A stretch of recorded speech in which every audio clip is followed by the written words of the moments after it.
Right then, it is Match Masterclass time again, and in this video I'm going to be demonstrating a method that I honestly don't think people have been shouting about loud enough.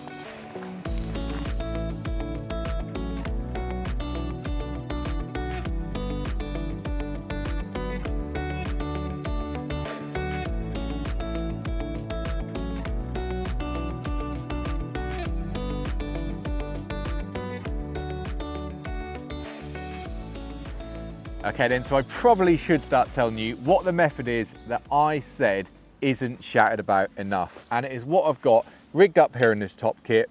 It is a jigger float.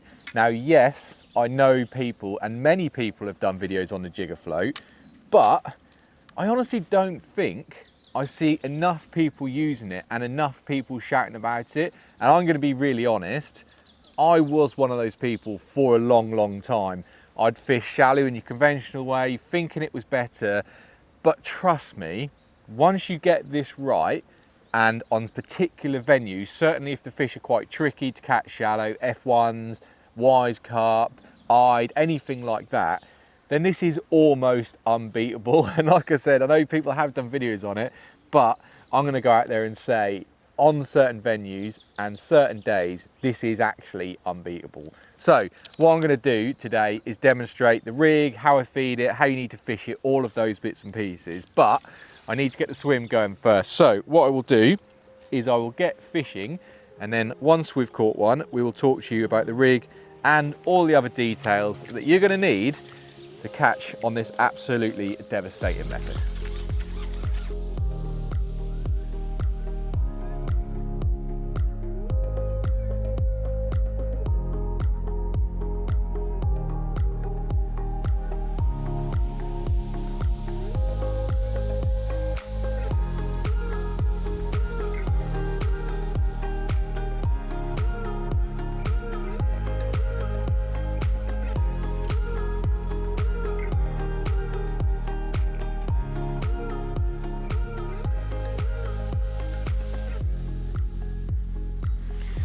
There we go, first fish, and like I said, I'm pretty confident that it's not going to be the last today. This method is unbelievable. So let's get straight into it, and we're going to start off with talking about the rig before we go on how to fish it. So if anyone is unfamiliar with what a jigger float is, it's basically a float that runs in between some float stops, and what that does is allow you to work your hook bait anywhere in between those two stops. So the further they are apart, the more water that you can actually work the jigger in, but it does become harder to find the depth. You'll understand more about that when I talk to you about how you fish it.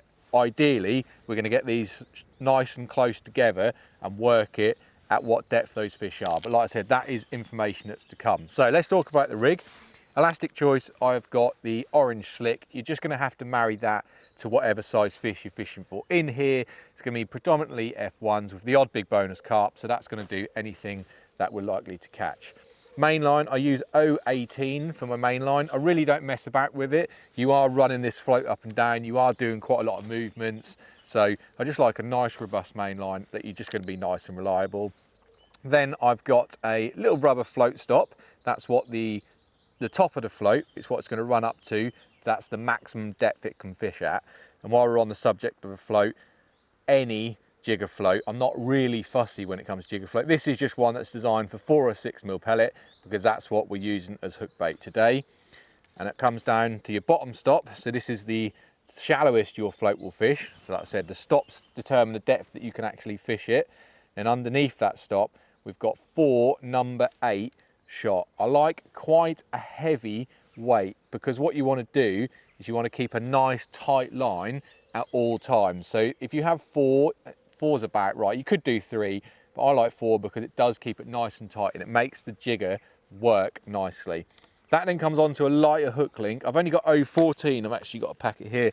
So they are the MXC3 6-inch size 14. I use 6-inch. Again, this will become more apparent when I talk about actually how I'm working a jigger, but it allows my bait just to flutter a little bit nicer with a 6-inch hook link than it would with a 4. You can imagine this bulk here being a couple of inches closer.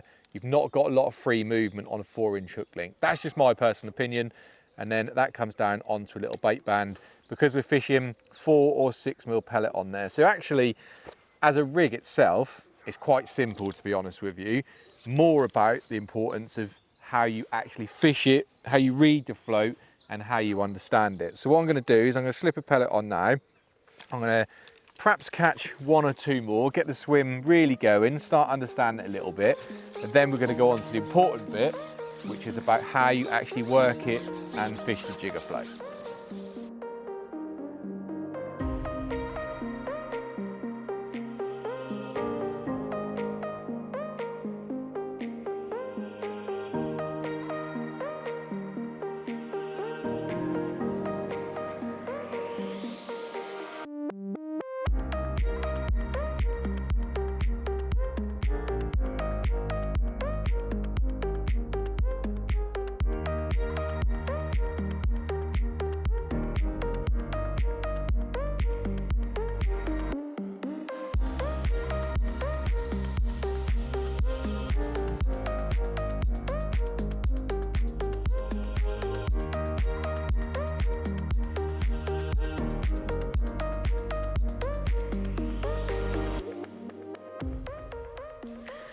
Well, it's now getting pretty good. So it's time to talk to you about the most important section of the video. So if you're going to listen to anything, I would suggest that this is the little bit that is going to explain the jigger float and how you get the most out of it. So currently at the moment, I've obviously got my bottom stop at 6 inches and my top one at 24 inches. Now that is slightly too deep, but I've kept it there so I can show you what I mean and how you can work that out. So we'll ship out to the spot, and then with your jigger, basically what you want to do is you want to lower it in and then slowly lower down until you hit that top stop. So it's fishing roughly 24 inches, and that is what I jig off. So I now jig quite, I've got one straight away. When you're jigging, you want to do it quite aggressive. You don't want to slowly lift up or anything like that. You actually want to make the pellet have a bit of movement in there. So it's almost like a mini strike. But what you don't do in this method is you don't ever really strike, because it's pretty much self-hooking. And I mean, it is really flying now. There you go, look, a little F1. But we'll get that one in there and try and repeat that. Hopefully I don't catch one quite as quick as that. And I can show you what I mean by how you work out that you're fishing too deep. Because what you're looking for is any sort of indication or movement on the jigger float. A little sideways movement, anything like that would indicate fish swimming into your line, and then you need to come shallower. So I always work my jigger off the top stop. So I lower it all the way down until the top stop hits the float, and then you jig up to about 5 or 6 inches, just so basically you're fluttering that hook link. And there we go, there's another one. That's actually worked pretty well, and I've slowed the feeding down and they've perhaps dropped a little bit lower, but this is generally how quick this method is once you get it right, it's just literally non-stop. And because, like I said, you aren't striking at anything, there's literally never a missed bite.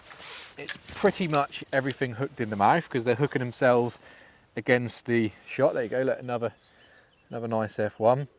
And these are perfect fish for it, you know. They're notoriously hard to catch when you're fishing with a neat little shallow rig or anything like that. They're so quick and you just miss so many bites, which this method completely eradicates. And that's why I said at the start that I honestly don't think people are shouting about it enough. So what I'll do is I'll just feed before I go out there. So hopefully there's going to be another one ready.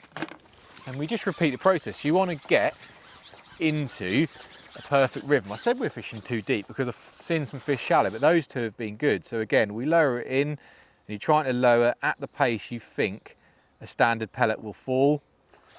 Oh, we've just knocked one off there, and we're back in again. And then what you don't want to be doing is, like I said, because I'm fishing roughly sort of 2 foot deep now, you don't want to be jigging at that whole depth. You actually want to find a depth that the fish are at, and that's when you would move your top stop down. So if you were getting a lot of, hopefully we're going to see a few sideways movements or something which will indicate what I'm talking about. There you go. I don't know if you saw that on camera. It just jinked slightly sideways, which says the fish is swum into the line, and I'm probably working my bait a little bit below them. But yeah, you don't want to jig your whole length of your rig because it's just ineffective.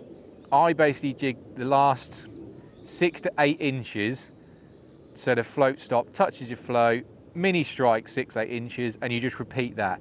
And do it quite, you know, quite aggressively, quite ready. You really want to work that bait and keep it moving. There you go, there's another sideways movement. So those fish, as I'm lowering it, they're swimming into the line and not actually intercepting my bait. But hopefully what I'll do is should be able to catch another one at this depth, and then I'll move that float stop down, and it should make a difference. I bumped one then, I don't know how well it'll pick up. So I'm fishing at 13 meters, but if the camera is picking it up, all little indications showing that those fish swirl there are shallower than what I'm actually fishing. Feeding wise, you can be quite aggressive with it. Like I said, because you're not striking it at missed bites or anything like that, you're almost waiting, well, you are waiting to be honest, for that elastic to come out. Now this one's definitely taking a lot longer to get a bite because, like I said, I am fishing below where I should be. I think I'm probably about a foot too deep because all that time that it's darting around, it's making little dinks. There's another little one. Yeah, that's good. So that's proving there. Oh, hooked one just on the way in. That was proving that we are fishing too deep. So what I'm going to do is I'm going to get this one in, and we're going to shallow it up, and hopefully we should see some improvements, because although you could work this rig at the entire depth, so you could fish from 6 inches to 2 foot deep, if you're jigging that whole depth, you're wasting time, you know, because if all the fish are between 6 and 10 inches deep, let's say, that's the only depth you need to jig at, because you're jigging it right where the fish are. And if every time, I'll demonstrate it in my hand, because I might be able to show you better. So we'll put that one in the net. So let me click this onto the rig. So you can imagine if I'm jigging this whole length of my rig all the way up here, that's a lot of time that bait is moving at a depth where them fish aren't. But if I now move this stop down, let's say that's at 18, that's at 6, I'm now only jigging in this little bit here. So hopefully, if the fish are shallower, I'm waving that bait right in front of their nose at the perfect depth, and I'm not wasting time going all the way down to 24 inches where them fish just simply aren't sitting. On other days they might be, and you might find that you're sitting jigging at 2 or 3 foot deep. It really does depend on where they are on the day. But now you can see I'm a lot shallower, so that float stop is hitting that float a lot quicker, and even still I'm getting some movements to suggest that those fish are still shallower than they are. But let's give this a go. Like I said, the float stop hits the float, jig up 6 to 8 inches, and just keep repeating that process pretty much until the elastic comes out, which hopefully soon it's going to. There's one swirled at it, they're really shallow. But yeah, the main thing is, don't waste time lowering your rig throughout the whole depth. The more you can find the depth those fish are feeding at, the more fish you're going to catch, and the less water you actually have to work your jigger in. And that's when you're going to really get effective and catch the bigger weights. I might have to just take a little bit of line off this rig when I've finished talking with you, because I'm just working the pole a little bit too high. But I'm pretty sure if we keep feeding, I'm feeding 4 mils, and you can feed quite a few. There we go, there's one. So you can see pretty much how effective. I don't know how long I've been talking to you there, but is that 4 fish in that section?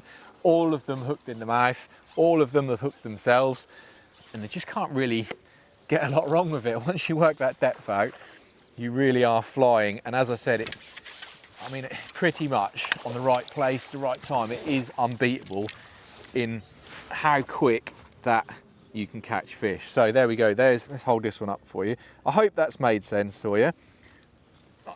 To round it up, try and find a depth of fishing, jig it nice and aggressively, don't just lower the pellet in slowly, make sure you work your bait, keep it moving, and keep the feed going in. If you do that, like we did in that little spell we just there talking through, you're probably gonna have a pretty good day's fishing. So what I will do is carry on now, catch a few more fish, and then although the baits today are very, very simple, perhaps the next thing we'll look at is the baits that we're using and other baits that are exceptionally good for this method as well.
Well, there we go.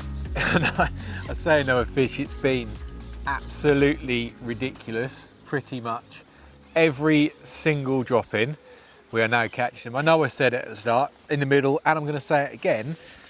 Honestly, when this method goes, it is just insane. And I just don't think people are shouting about it loud enough. And I have no problem admitting, like I did earlier, that I was one of those people who was a bit skeptical. Is it like, you know, is it just another thing to try? But honestly, when you get it right and you get used to it, it is just really, really good. I think I might be able to show you in real time the difference. I'll give it a go anyway, but before I do that, what I'll do is I will quickly talk you through the baits that we've got today. Now today could not be any more simple. We are starting off with the feed pellets.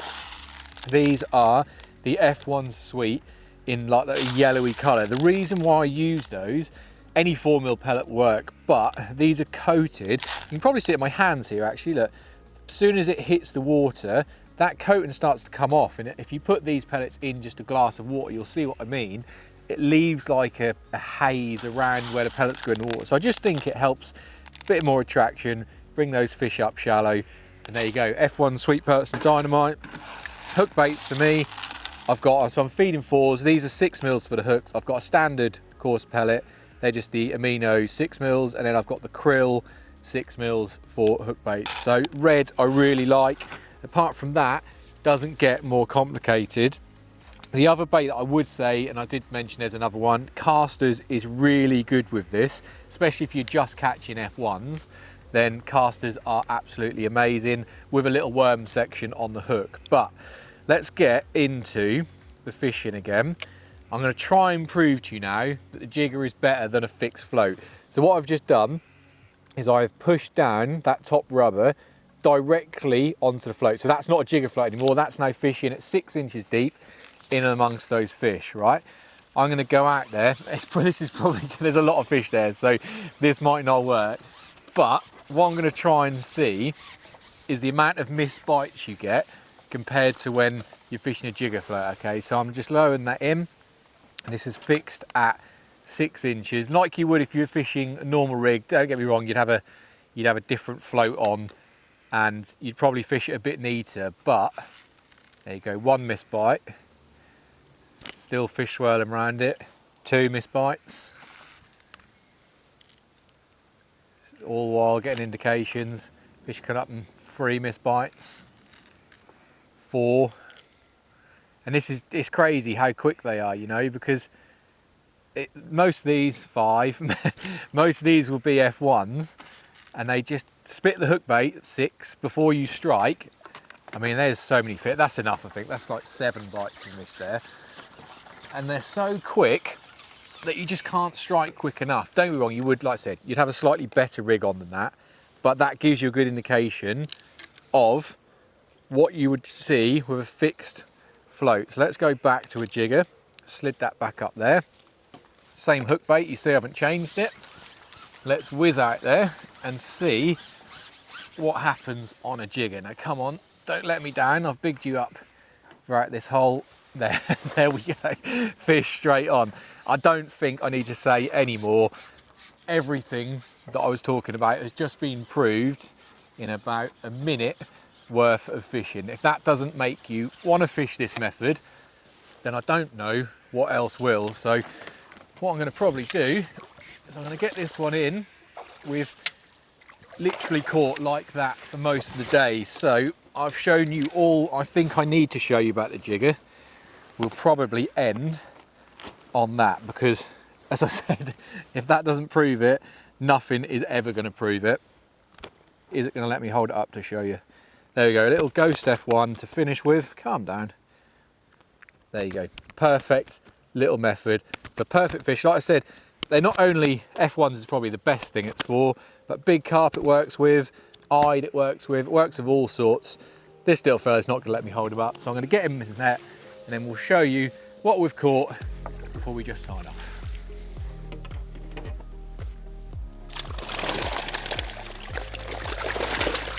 Right.